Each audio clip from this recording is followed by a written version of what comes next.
Good afternoon. Welcome back. It is Sunday, July 9th, 2023. We have a few birthdays to talk about here in a moment and a couple of events. Um, there's not really a lot of NASCAR races that took place.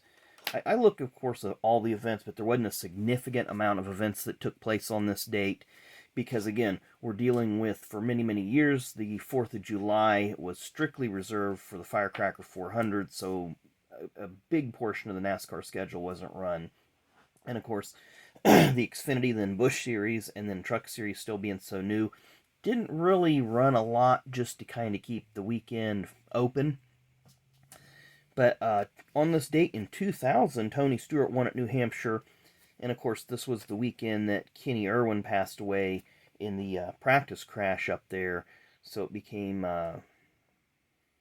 pretty hard up there at New Hampshire because of all the accidents that had been happening. Adam Petty earlier in 2000, and Kenny Irwin, because of the stuck throttles, the angle of impact, etc., and that kind of helped to expedite a little bit the need for the safer barriers, Hans devices, and so forth.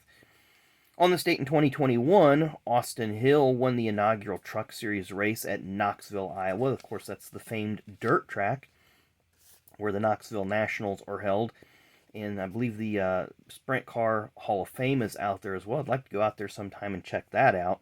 Austin did win last year in Atlanta in the Xfinity race on this date. I don't remember anything really spectacular happening in that race. I just thought it was kind of cool that Austin won races on this date in different series back to back. He is in the Cup race today, so maybe he'll go 3 for 3. As far as birthdays, let's start out with fellow YouTuber Tim Mauzy celebrating a birthday over there on his channel. So go give his channel a little love. So happy birthday to you, Mr. Mauzy. Really, really do appreciate it. All the, just the friendship and this enjoyment of all the cards and the diecast and the hero cards and everything that so many of us have got to share over YouTube over the last couple of years. So let's go to birthdays without cards. I probably have one of this guy somewhere buried, but born on this date, 1951, is the oldest ever starter in a Daytona 500, Mr. Mark Thompson. He did that back in 2018, driving for Carl Long's team. So our first birthday with a card, born on this date in 1949, sadly passed away in 2017. He could have went backwards, could he? In 2017, former Rookie of the Year, Mr. Bruce Hill. So this will give us a little bit of information about Mr. Hill. He did run a number 47 car. I believe A.J. Allmendinger, when he was still with J.T.G. Doherty, ran a Bruce Hill throwback scheme at Darlington one year. Our next birthday, born on this date in 1925, and again sadly passed away in 2007, Mr. G.C. Spencer Grover Clifton Spencer. So there's a little bit of information about Mr. Spencer. And there's his career highlights, or I should say his career statistics. And then there's a little bit of information about him. Now, he drove his own car for many years, numbered 49. And as you see, he retired in the late 70s. And he would become a car owner and switch his car number to 4.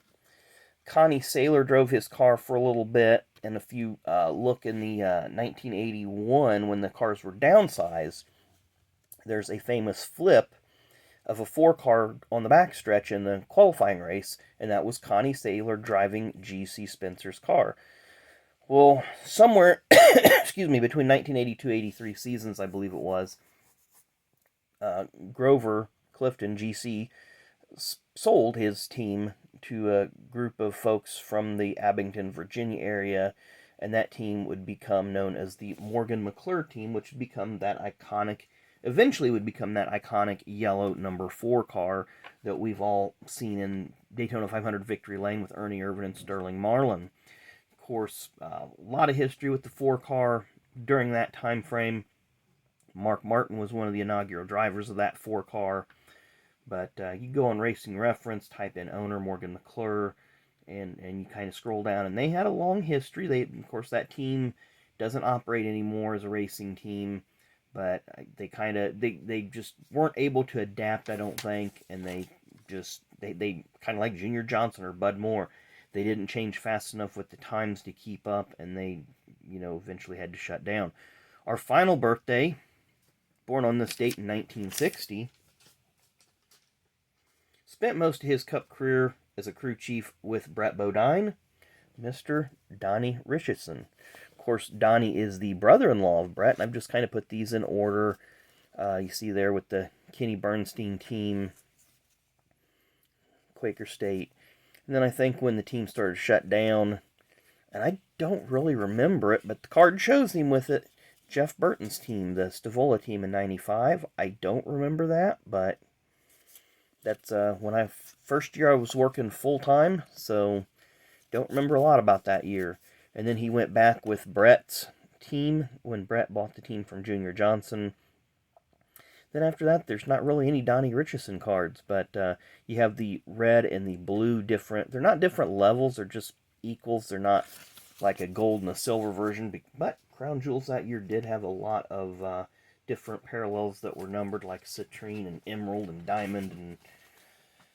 But that is it for today, so happy birthday to everyone celebrating those birthdays. Really, really do appreciate it. We didn't get to go to the track last night. We was watching the radar and it looked like it was going to rain. It did rain there, but they did get their race in, and that track would have been the Paynesville Speedway in Paynesville, Ohio. I was looking forward to going to that, but they have another event in the fall that we're going to try to get to. But anyway, thanks again for watching. We did go to a flea market, so I got a flea market find videos coming up that I think you'll really, really enjoy. So thanks again for watching, and we will see you tomorrow.